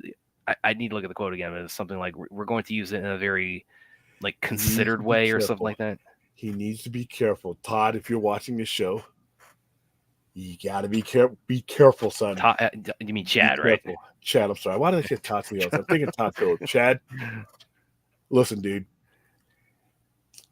Princes of the Universe is like, when you go to church and whatever it is you sing at your church, your gospel, that you open up Sunday. That is what Princes of the Universe. That's Highlander. the gospel of Highlander is Princes of the Universe. I understand that you want to kind of make it yours type of thing, but that's something we just don't need to mess around with. Play around with everything else, but if that movie opens up and it's not here we are, and it's not the Princes of exact the like, Universe. and if you get the one dude, Adam Lambert, no, they're you got to keep Freddie Mercury. You got to keep Freddie Mercury for that. I am supportive of you doing this. This is, I am okay with them, with you remaking, do whatever you're doing, Highlander. I'm a Highlander fan. I've given every other Highlander a chance, and some of them have been outright awful. Why not give you a chance with your history? We have one, and that's the thing about Highlander fans. Yeah. We got one good movie and the show. One good movie and the TV show. Okay, so I'm willing to do it. You have a resume, whereas all these people didn't. So, but be careful, man. Be careful, because there's still stuff, like I said, that song. If you're gonna do the soundtrack, I don't know. Queen fans, we're a sensitive bunch. We're a sensitive bunch. We generally don't want to hear people singing Freddie Mercury songs. So I'm interested in what you're gonna do. Just be careful, man. I don't want you to, because if the perception of it is that you're doing something like that, Clint, I'm just shooting from the hip. I could sing way better than that. Come on, man. If there's a perception that you're touching the gospel will come for you. I'm not saying it's going to be right, but I know Highlander fans and I know Queen fans, and many of them are one and the same, and they're watching. Well, bad pros. Either I froze or Brad froze. Hey, chat, which one of us froze? It's you? Did you freeze? Yeah, it was me. Yeah. Okay, your face froze in like the weird. Yeah. Well, I was making the point. A lot of Highlander fans probably became Queen fans through Highlander. Flash Gordon too. Yeah. So, you can't. That's one thing you can't play around with too much. I mean, again, they brought that for the show. I think about the fact that Highlander fans are one of the most just burned fan base. I mean, we could definitely talk about kind of this fans of this iteration of DC. We could definitely talk about being burned, but Highlander fans, man, they've had it rough. But see, we've had it rough, I should say. The first Highlander was so powerful that it didn't matter. You could make 10 bad Highlanders and it never hurt the franchise. Yeah, well, yeah, but it wasn't for lack of trying. Yeah, but it never did, because that movie, and then the show. Dude, the show is one of the greatest accomplishments I ever saw. Simply because you talk about you're frozen again. The show, they did everything that they could to cancel that show, and they didn't do it. They put that show on Sunday night. I was living in LA. They put that show on Sunday night at 11:30 after the evening news on KTLA in California. That is not somewhere you put something you want to succeed. Yeah. Well, like I said, it's the first one was so groundbreaking. You make 10 bad Highlander movies and you could ruin the series, and or you ruin the TV show, and it wouldn't. Oh. but the thing was, it wasn't for lack of trying. Like Yeah. how bad. Well, they tried. drove Like I it to the said, ground. they put it on Sunday night. I remember the premiere episode, and for the first 2 years, they actually it was on, and then they moved it down into the schedule when its ratings would pop. You would see it on different nights, but that show lasted for 6 years. I always thought I was going to get 6 episodes. I'm like, a Highlander TV show? Are you fucking kidding me? You're just basically, this is going to get canceled, but I'm going to watch it. You know what? I'm going to watch the show, and when they cancel it, they cancel it. However And much. 6 years later, there you are. 6 years. And some of the Highlander episodes were really good. Yeah. Some of the Highlander episodes were really good. And it got to the point the show lasted so long, all stars started going on that show. Yeah, yeah. Walter Daltrey was on that show regularly from The Who. Yeah. Joan Jett was a Highlander on that show. Fine Young Cannibals was on that show. They because it was like It's the place so to be. crazy how much like again, other than the original movie, I mean, this franchise's popularity really is kind of propped up by the show. Because again, it's like look at like all the movies other than the original. I mean, they all. Highlander 2 is a good. Highlander 2 is like, I mean, that's a train wreck that is like, I mean, it's the kind of thing where it's like you look into like, it's like it's Murphy's Law of a movie. It's like everything that could go wrong did go wrong with Highlander 2, and I always dug the fact I kind of like it. I mean, because it had a Snyder cut. It had it had it's called the Renegade cut where they take all the Zeiss bullshit, which it doesn't help it. I have that. It does not help the show, the movie. It is horrid. Horrid is interwoven within Highlander 2. There is no taking it apart. Well, but I do kind of get a kick out of the fact that we're not going back to Zeiss. Oh, I didn't want to. Well, I did get a kick out of the fact that Highlander 2 is so bad that the fan base didn't even need a campaign for it. And this is way before the internet, but they didn't even need like letters or anything. The makers themselves are like, listen, don't worry, we're on top of it. and it didn't help because, and once again, another movie that had a cast in it that should have been way better. You had Rip Torn. Rip Torn, if you said, give me a villain. If Google was alive back then. No, it wasn't Rip Torn. It was Michael Ironside. In I thought it was Rip Torn. What am I? No, you're talking about Katana, right? In Highlander 2? Why am I thinking? You know what I'm thinking? A, it's too fucking late. B, I'm thinking Beastmaster. Yeah, it's true. We're going to watch Beastmaster, by the way. I'm going to torture all of my listeners. We're going to watch Beastmaster. Beastmaster 2, by the way. But Michael Ironside. Michael Ironside, what? Yeah. He was perfect. I mean, you had Virginia Madsen at the height of her career. He went on to voice Darkseid. I don't know if that counts as anything. It does so. Okay, but anyway, and of course, you guys are fixation on these damn cartoons. Because I love Darkseid. He's an awesome villain. It's on Tubi. Okay, awesome. Yeah, Tubi's taken off. Tubi's really taken off. Well, they got money. Oh wow, it lost a crap load of money. They spent $34 million on that movie, and this is back in 1991, where that was a lot of money, and they only made 15.6. Ooh, that movie was awful. Christopher Lambert who's Virginia Madsen, who was hot at the time. Sean Connery, who had already Academy Award winning Sean Connery, by the way, because he won his Oscar a year after Highlander. And he was just coming off of being Indiana Jones' father in The Last Crusade. Yeah, and the music was done by Stuart Copeland. Yeah, by the way, apparently the reason why they had to do all this Zeiss nonsense was it was funded by like this Argentinian conglomerate, and they were going through a recession at the time, so they wanted to make sure that they were going to get the most bang for their buck out of it. So they demanded script changes, and they said, okay, it's going to be like the most commercially viable if we do this. Like their origin is from another planet, and this is our best chance to recoup our investment. Wrong. Oh, dude, just thinking about Rip Torn. I don't know. This dude was in Coma. Coma's a creepy ass movie if you want to see some creepy 70s shit. Okay. Here it is. This is from the production section of Highlander 2. Men in Black. There we go. Yeah, he's Agent Zed. The film's investors and Completion Bond Company took control of production and final edit, removing director Russell Macaulay and his creative influence while changing parts of the story. The resulting film contradicts the established canon of Highlander. No shit, it does. Regarding the nature of immortals and McLeod's past, such as depicting immortals as aliens from the planet Zeist, rather than human-born with energy connecting them to nature and making them unable to die unless beheaded. McLeod's former mentor Ramirez, killed in the first film, is inexplicably. Oh my God! I was like that made that death mean nothing. Yeah, it did. It's resurrected, now depicted as an alien sorcerer. The first film used the word quickening to refer to the energy that gives the immortals their power. Highlander 2 uses the term to refer to a magical force Ramirez uses to bond his soul to McLeod's lines and return from death. Yeah, this movie makes no fucking sense whatsoever. Why did we? Well, who brought this up? Well, we were talking about a Highlander, the Henry Cavill Chad Stahelski Highlander, and of course it's like it goes without saying. It's Highlander. This is actually funny because you did this. Williams recommends some good drops for comedy we concern, like when Brad goes off for Ghana Path, which by the way is one word. You can play a Star Wars clip from the trench. Stay on target.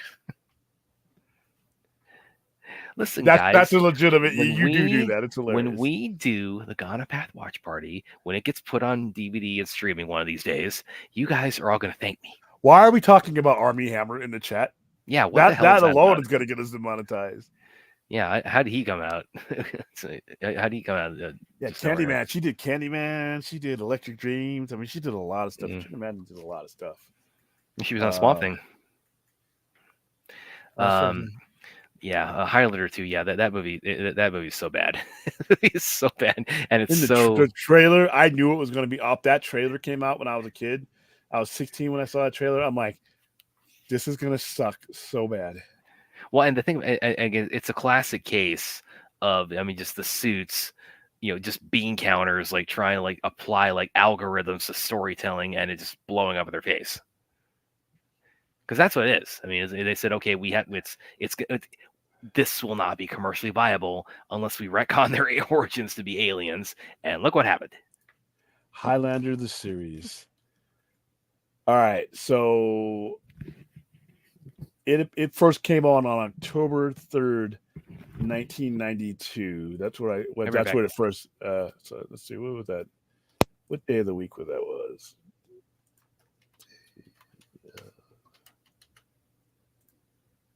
Yeah, that was a Saturday. It appeared on a Saturday, and it was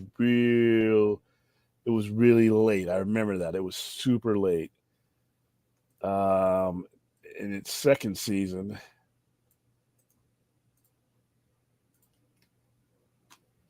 Was 1993.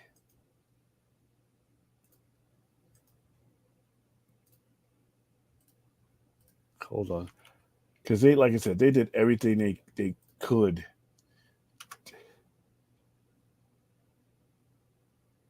Yeah, and then they put it on. They put it on Monday, but it was midnight. It was Sunday night. So yeah, man, that was a great show, man. I mean, it ran from October 1992 to October 1997. That was a great show. Yeah. And they would use the songs throughout Queen. They didn't make any new music for it. They would use the same songs from It's a Kind of Magic. 119 episodes. This show was, I'll look at more of the Highlander 2 Wikipedia.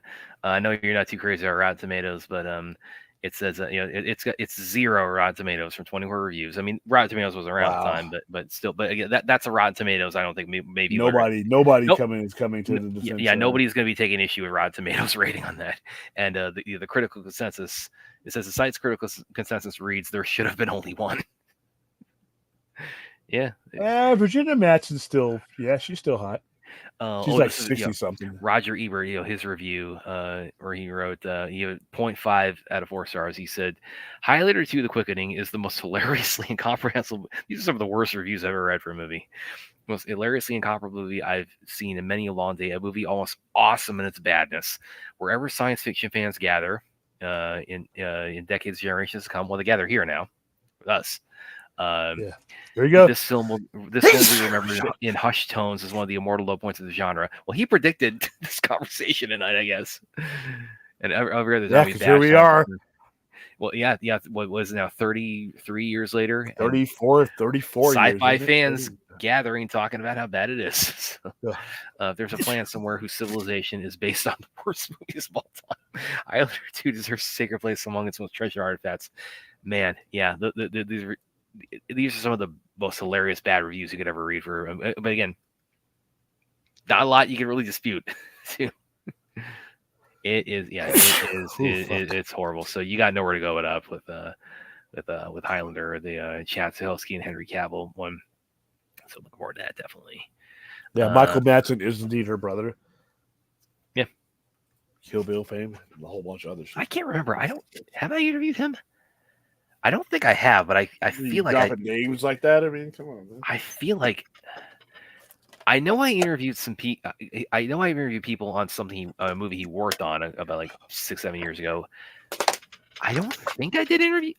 I don't think I interviewed him, but it's weird. It's one of those things where it's like, I didn't interview him, but my mind keeps telling me I feel like I should think that I interviewed him, or I should remember that I interviewed him. I don't know why that is, because I know I didn't interview him, but my brain keeps telling me, no, Brad, you interviewed him. Can't you like look this up somewhere? I mean, well, yeah, I've done that before. I said, no, Brad, you didn't interview Michael Madsen. I looked up, it's like, yeah, you've never done that, but for whatever reason, my brain just keeps like trying to convince me I have interviewed Michael Madsen. Oh, he will? Okay, maybe one day I will here. Maybe one day I will interview him. I've interviewed people who worked on a movie he was on a few years ago, but wasn't. I didn't interview him. My brain, my mind, it's the back of my mind is just convinced. It's like, no, you did. You just forgot about it. How do you forget about that guy's pretty big, man? Yeah. Well, I interview him. I never like. I don't think I've ever. Most of the interviews I've ever done like in person. I've never done like red carpet kind of things. I've done some digital red carpets, but I mean, it's like same physical location. That actually made when COVID started very advantageous because it was basically business as usual for me. I'm still doing my thing as far as interviews were still very easy to conduct when COVID happened because it's just you're just pulling up Zoom or Skype or the phone or what have you, and you can still conduct that very easily and do what I do very easily. So. Yeah, I was remember like seeing the headlines at the time about people, people getting furloughed and people not being able to getting just ruffled out from under them economically because they just couldn't go to work during that period. And I'm looking back on that thinking like, man, I dodged a bullet doing what I do. Here's the thing. I'm trying to steer us back to science fiction, horror, fantasy. You guys know I think the world of Heat. One of the most underrated movies of the 90s. And if it wasn't for Braveheart that year, I think it would have been up for a lot of Oscars. But a lot of the people in it already had won Oscars. So it was like, but Heat is an excellent movie. That dynamic between Al Pacino and Robert De Niro is cop and burglar, and that coffee shop scene where they're talking to each other just like normal guys. And that the one where it was with Robert De Niro, who's asking, what do you dream about? What bugs you? And Robert De Niro is like, I'm having this dream and I'm drowning and then I wake up and he's like, well, what's that about? Was it not enough time? And the whole movie is about him just trying to do this last score so he can go away with his woman. And no longer be a criminal, so he's figuring he's running out of time. The one that Al Pacino did was like, I loved it. He's like, I have this dream where I'm sitting at this table with all the victims of all the cases I ever had. Some of them have 8-ball hemorrhages because the neighbor found them under the bed 3 days later, and they're all looking at me. And then that's it. That's the dream. So he's haunted by the obsession of his own job and all that. And the way they articulated that scene and that movie, Michael Mann's movies need to be taught in schools of how he makes movies and he makes TV shows. What he did with Miami Vice, nobody was doing that with Miami Vice. There was no such thing as a soundtrack to a TV show running through the show with people of the time, Phil Collins, Peter Gabriel, Genesis, Glenn Frey, Sheila E. All the people of that time were, if they were a top 10 hit, their agents were fighting to get their music on Miami Vice because that was a hot show. The way he did, the colors and everything that he did, like I always say, he would wet the ground in Miami so that the lights would reflect off of it. He switched from a black Ferrari Daytona Spider to a white one because he wanted all the brilliance of Miami to reflect off of that white car, and the clothes, everything. And then if you watch Heat, color is a very important thing to him because when it's Robert De Niro, who is the villain, it's red or it's a reddish color. When it's Al Pacino, who's the cop, it's blue. And other movies have copied that. So Heat. Like I said, we may do that once we get back to our roots and we reestablish ourselves because we showed a lot of shit that wasn't that. But Heat would be one of those movies once we stray off the path again. Yeah, Gone the Path is another, obviously. That's not. Is that even? It's a dystopian future, man. So it's going to be lit as. Oh, listen, Aaron, and this is another reason why I'm really looking forward to the Highlander, the Henry, and Chad Stahelski were doing is that, and this plays into why I really enamored with Henry's portrayal of Superman. I mean, look at what he look at him in like Mission Impossible. Look at him on The Witcher. Henry Cavill is a legit an action star. I mean, the dude is like he's. It's the same reason being as enamored as I am with like guys like Scott Adkins and Iko Uwais and Jackie Chan and Bruce Lee and all the guys I grew up with. I mean, Henry has that same mindset. He puts in the work. He's eager to like do his own stunts, do his own fight scenes. He wants to bring such a physicality to everything he does, whether it's Superman, whether it's Geralt the Witcher, or now whether it's Connor McLeod. So it's like I am so looking forward to seeing that Henry bring that to what he's going to do in Highlander because he really he plays for keeps with whether it's he's playing a Kryptonian or do with the sword. This is true. They did use the Ferrari that they used in the first 3 seasons was a Corvette. That had it was a kit that made it look like a Daytona Spider, and Ferrari was always pissed, but there was really nothing they could do about it. Finally, they're like, okay, we will give you a legit Ferrari Testarossa if you get rid of that one. So they wrote it off on this show where Sonny's dealing with an arms dealer, and he takes a bazooka to it, and that thrilled Ferrari. And they gave him like 5 cars to use on the set, and then they altered them. They gave him 5 red Ferrari Testarossas. And Michael Mann decided, well, red at night doesn't reflect what I want it to, so he made it white so you could see the reflection. The music, when you hear "In the Air Tonight" by Phil Collins, that show made that iconic.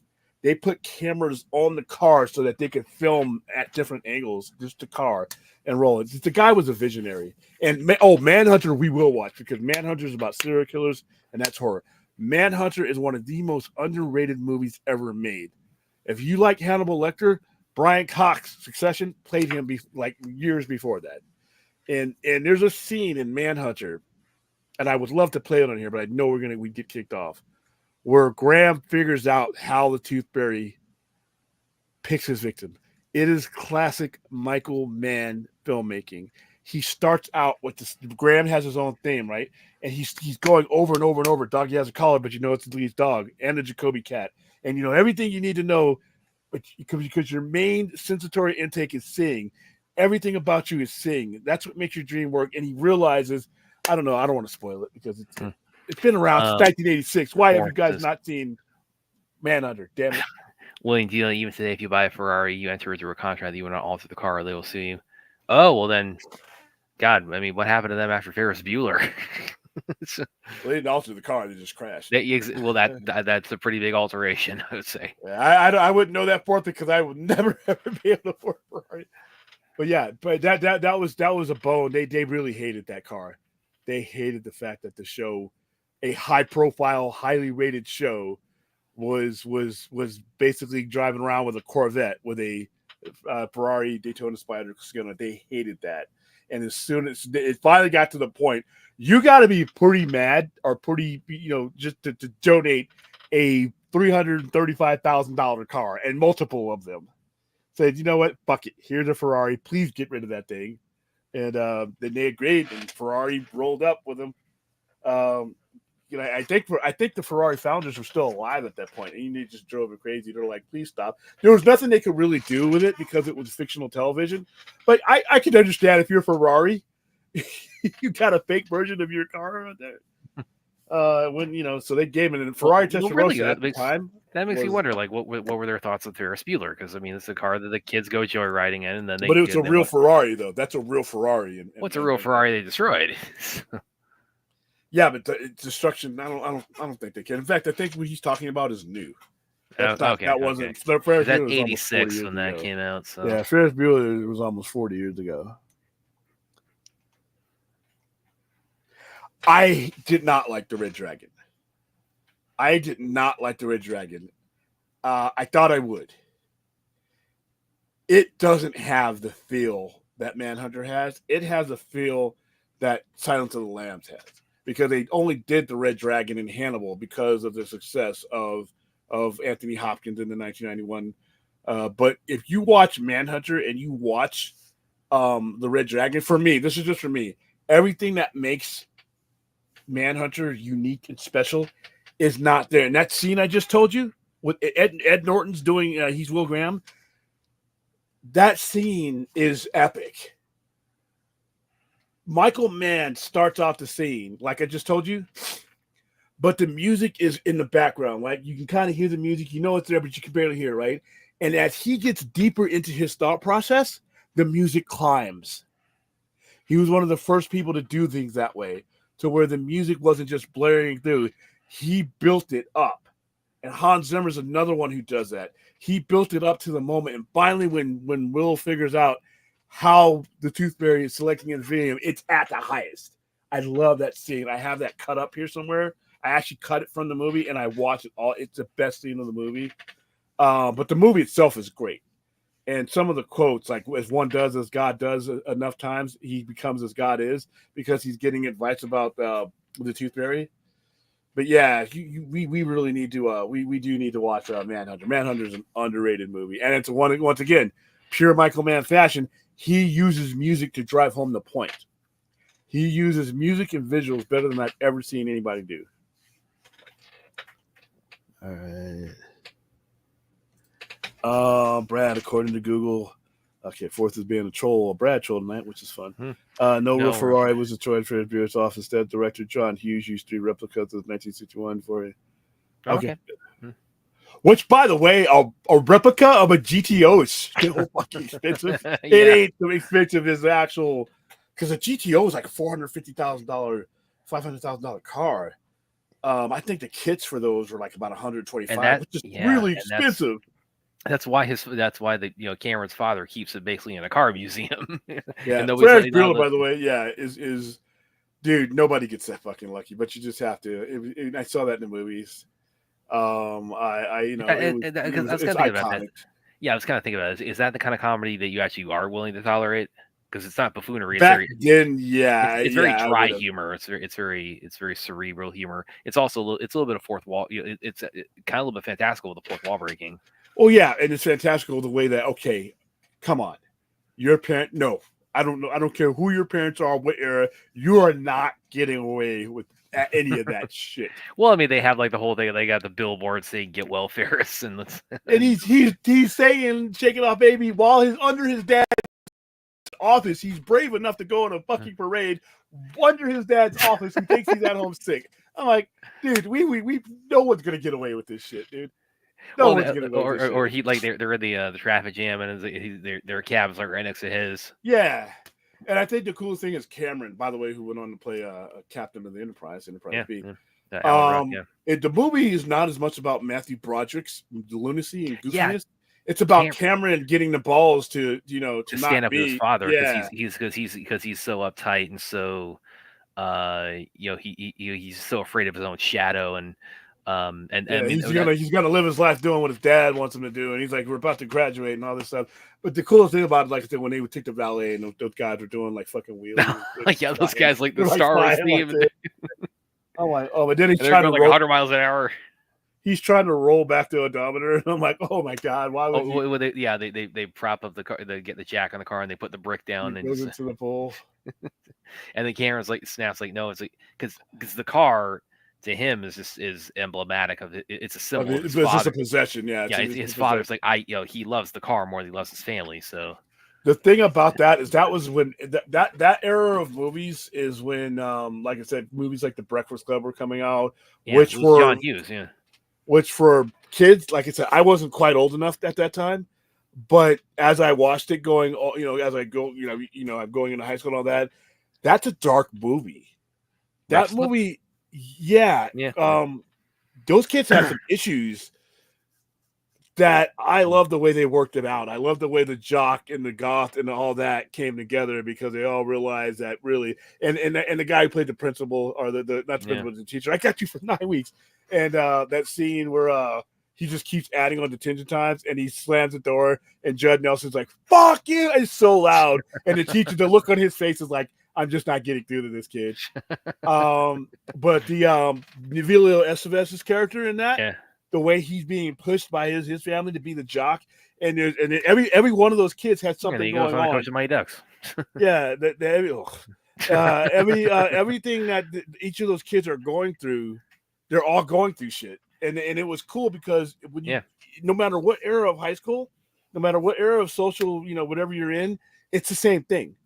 It's the same thing. Whenever you have a communal group of people together, you underestimate that each individual is going through something you'll never know or see. They would have never known that about each other if they hadn't been combined, had been, imprisoned. And then they write that letter that's basically a big fuck you to the principal. Yeah. And it was, and that was John Hughes was good about that stuff. Yeah, He was really good about that stuff. He could make it a comedy, but his comedies weren't really comedies. You laughed, but you realized, ooh, wow. I mean, probably the comedy that is the most, like, in terms of like slapstick, probably is the Home Alone movies he did. Which it was those. I mean, those obviously, if you're in a fantasy with the idea that Harry and Margaret could survive any of that shit. It was... I don't think those are human interest movies. I don't consider that human interest movies. I mean, maybe they are, but back in 1986, the modern day human interest, I'd rather just wipe my ass with them because they all suck. But then they weren't human interest. It was different. There's another movie, but somebody brought up Vanishing Point. I don't think it's the one. There is a movie called The Vanishing. It has Jeff Bridges in it. It has Kiefer Sutherland in it, and it has what's her face from Speed, Academy Award winner. Why can't I think of her name? Sandra Bullock. Sandra Bullock in it. This movie, I was watching on TV. And I was HBO, something like that. And I'm like, this looks silly, but it's serial killer. Jeff Bridges plays a creepy kidnapper. He kidnaps Sandra Bullock's character at the beginning of the movie. And what happens I think it's over the next 3 or 4 years, he becomes so obsessed, it destroys him. He even gets a new girlfriend that he can't be happy with. There's a scene in there where Jeff Bridges has this knockout stuff, or the sedative, or whatever that was. He says, "You want to find Diane? Her name is Diane. You want to find Diane?" And he says, "Take this. You're going to go to sleep. You're going to wake up, and you'll know what happened." And he's like, "No, I'm not. Are you fucking crazy? I'm not going to take that. I'll end up just like that." He's like, "Yes, you will, because you have to know. There is no more." I forgot what his name was, but there is no more of that guy. There's just a chase. And what's driven you now this whole time is you don't know who you are without the pursuit. It's become so much of you that you don't know what you'll do without it. What if you do find her? Do you really want to find her? What's left of you without this pursuit of this mystery? So he drinks it. He makes his mind game with him, and he drinks it. And he wakes up, obviously, Jeff Bridges' character buries him alive, which is what he's done to the character. But Jeff's new girlfriend saves him and actually puts the shovel into Jeff Bridges' mouth. Cool character. But yeah, it's called The Vanishing. But it was like there is no so-and-so. It reminded me of like a Batman or something like that, where Batman has become so obsessed with nobody ever having to go with what made him what he is, that there is no Bruce Wayne. There is no anything else. There is no right or wrong. There's just the pursuit. And I thought that was greatly worded. So no, I am not a Judd Nelson. Yeah, the crunching sound. Yeah. Oh my god. Liam. Oh yeah, dude. I'm not gonna claim to know as much about One Direction. I know who Harry Styles is. That's it. That's my beginning and end. And I know they did carpool karaoke with James what's his face for like when it was really cool one. I don't need to know who you are. He's 31, dude, and he fell. I guess he fell from somewhere in Argentina. Yeah. And that's all I know. I heard that today, and I'm like, ooh, wow. We're talking about people who get a full run of life, make it to 80. Remember I say if you get that 8, 9, or 1 in front of your name, you've made it. 31? That's tragic. That's tragic. That's fucked up. Yeah. I don't know what I Absolutely. don't know because I've been away from a lot of the media stuff today, but I don't know what happened, but rest in peace, man. That just sucks. Yeah, it's horrible. My favorite scenes are all guys. Yeah, I love that scene because they all go through their issues about what makes them what they are, and they realize that they had more in common. Because obviously Judd Nelson's character is a screw up, and then Emilio Estevez is the jock, the guy he's become what he's supposed to be instead of what he wants to be. And Judd Nelson on the other end is a guy who can't communicate how he feels, so he does it in the crass way that he does. Ali Sheedy's character, which is a goth character, it just has never been accepted until Molly Ringwald's character accepts her. Molly Ringwald has issues because of the perception of her is that the snobby prom queen, which she's not. None of these people are what they are perceived to be, and you don't find that out until they talk to each other. I thought it was, like I said, John Hughes just did that shit. Yeah, and by the way, he died young too. He was only 59 when he passed away. Yeah. Oh, sorry. Well, I mean, it's not like an ending that like has it's not like big. Oh, he's talking about The Vanishing. Yeah. Oh, okay. Sorry, that is a big. It's not an ending. Hey, music man. Dude, watch it anyway. Watch it anyway, just for the 1-on-2 between Jeff Bridges and Kiefer Sutherland. Watch it anyway. You will not. It will not. That what I told you did not ruin the movie. That movie sucked, but it did have a cool soundtrack. There is a song called "Catch Me, I'm Falling." I played the shit out of that song on tape. The movie sucked. But yeah, John Cryer, Pretty in Pink. Let's see. The Run Across. I think he's talking about Ferris Bueller here. The Run Across the Neighborhood. Like, yeah, when he's trying to get home, he's got 10 when he's minutes. jumping over and He's got 10 minutes to get home before they, or like 5 minutes before they all pull up, and he runs into his sister because his sister is like trying to prove he's playing hooky all day, and she's falling in love with Charlie Sheen. Remember that whole scene? Oh my goodness! And that is one of the few movies that, like I said, I was susceptible to those movies in the 80s because I was near the age. I had a sister who was a high schooler, so we watched those movies. I was still while I'm watching those movies, I was still becoming hardened with science fiction, horror, and fantasy. I was how old was I? When did what year did The Breakfast Club come out? 86, so you would have been about 12. I was 12 in 1986. How old was I when Breakfast? I wasn't born yet. Breakfast Club was 85. Yeah, whatever. I first saw it. I was about 11. When did Breakfast Club? That was like Breakfast 80. Club came out in 85, didn't it? That was it was 85.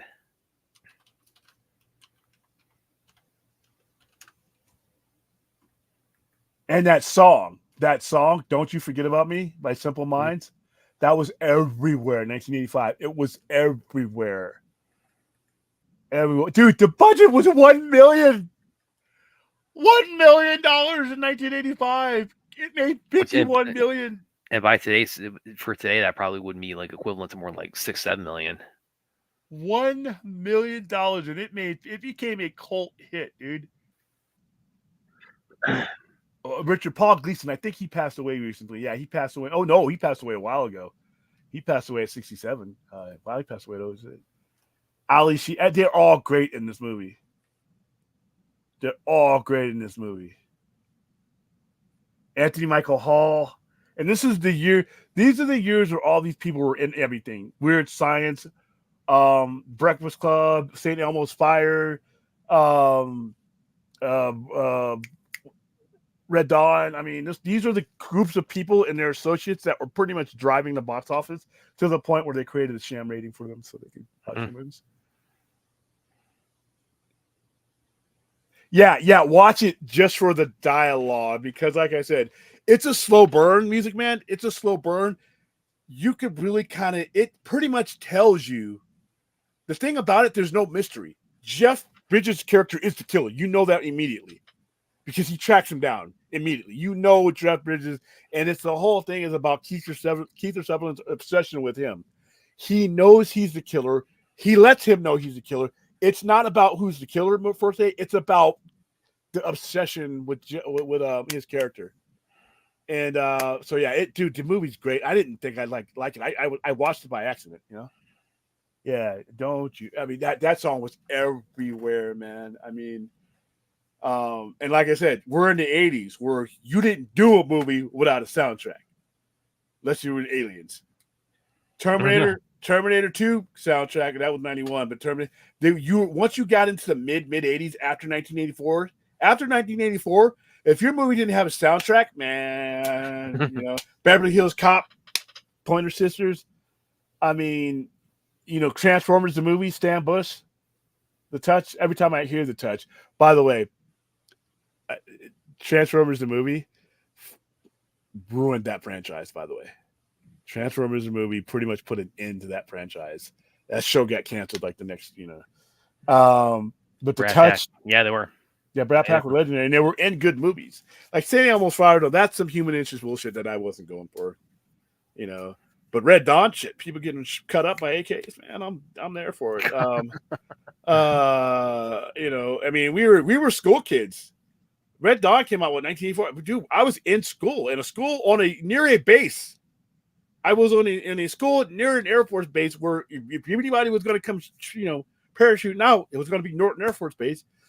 Because that was where strategic carry all the cargo that we supplied everybody from that base. So any Air Force base on the West Coast, the fucking warhead's coming, or they were coming. But Red Dawn was complete bullshit. But man, we ate it up. There was no way they would have ever invaded that way and been able to get that kind of firepower in there. Before we would have got there would never. The reason why there was never a Russian invasion of America because it just wasn't possible. The Russians couldn't have ever pulled that shit off. I don't care if they teamed up with the Cubans, the Sandinistas. Doesn't matter. There's a reason why this shit never happened. But it was fun. And then the remake had it. Well, originally it was going to be China. Stop it. Oh my god. It was going to be China, and then they changed it to North Korea.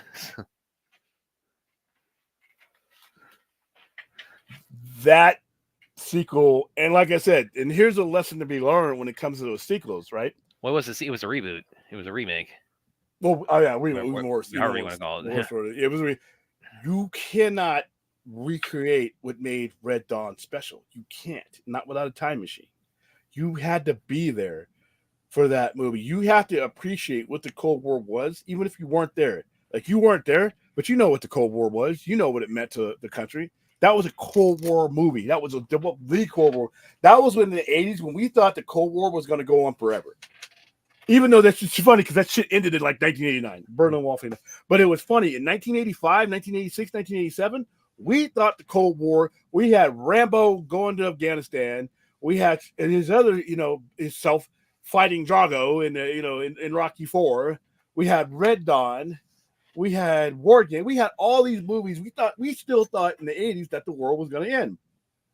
We thought the Russians had all this cool shit and all these movies, you know, that the Soviets got high-tech stuff. And when we find out once they release all those files and shit, the Soviets were basically literally, we were Walmart and the Soviets were Circle K.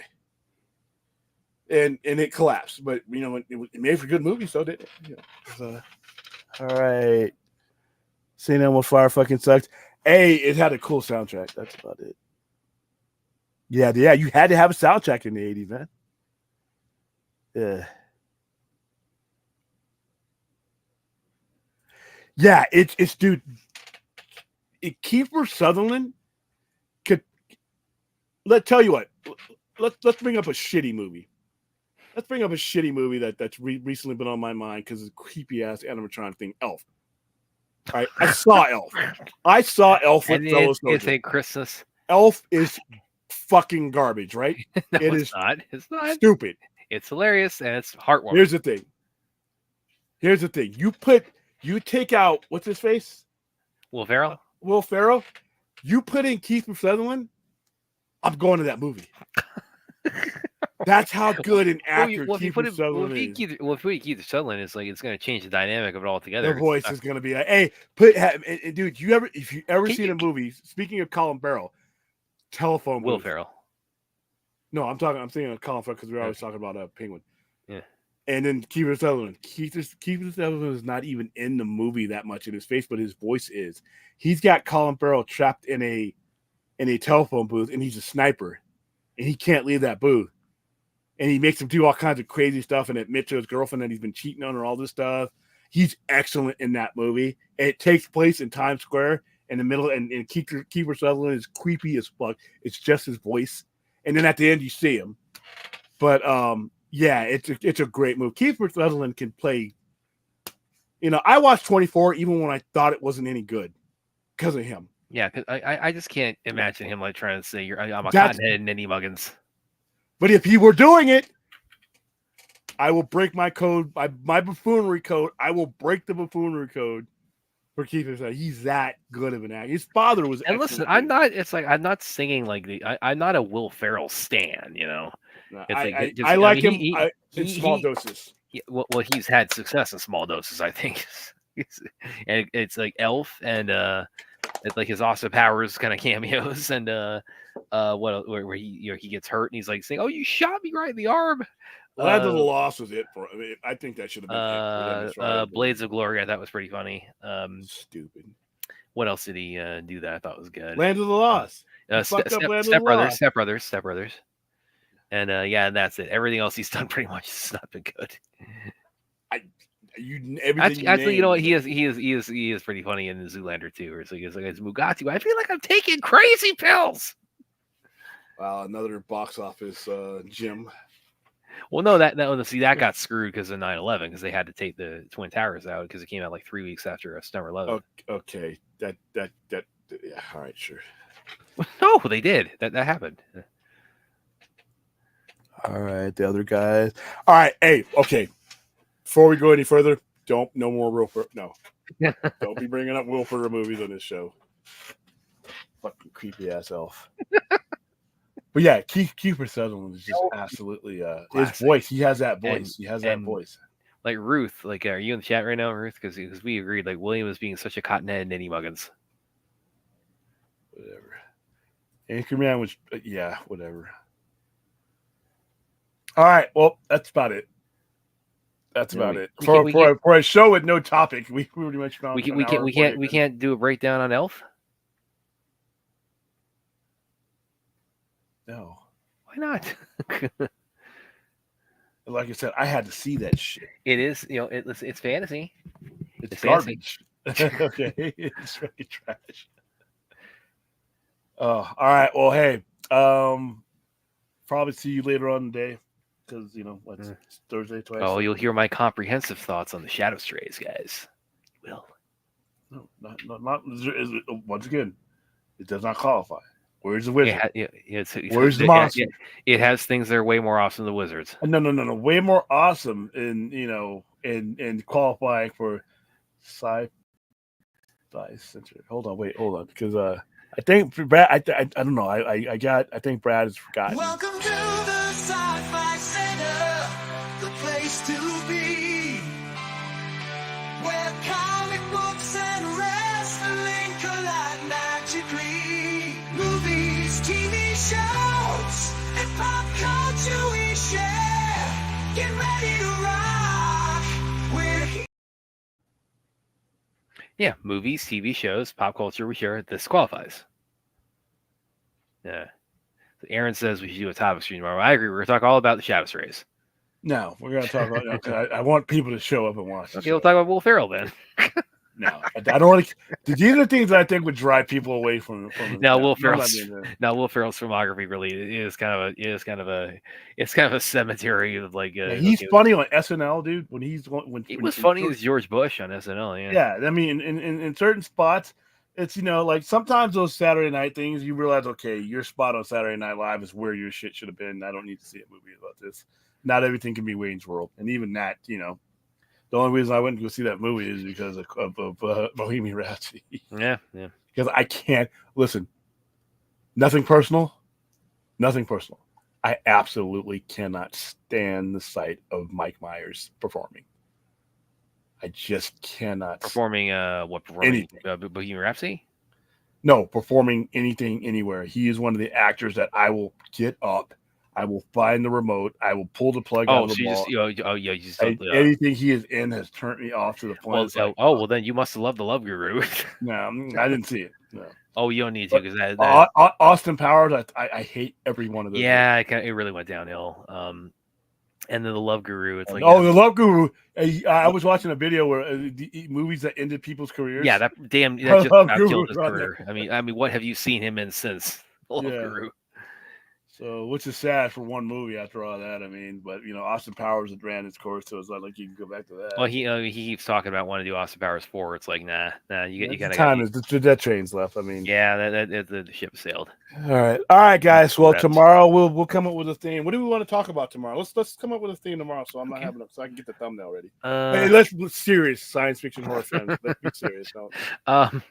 Well, we did have we talked about like alien abduction or alien invasion? We've done alien invasion because I think that could like play off of the VHS watch party there tonight. By the way, I'm sorry, man. I gave you. You saw me sit here and give that a chance, so it's not like I just out of hand.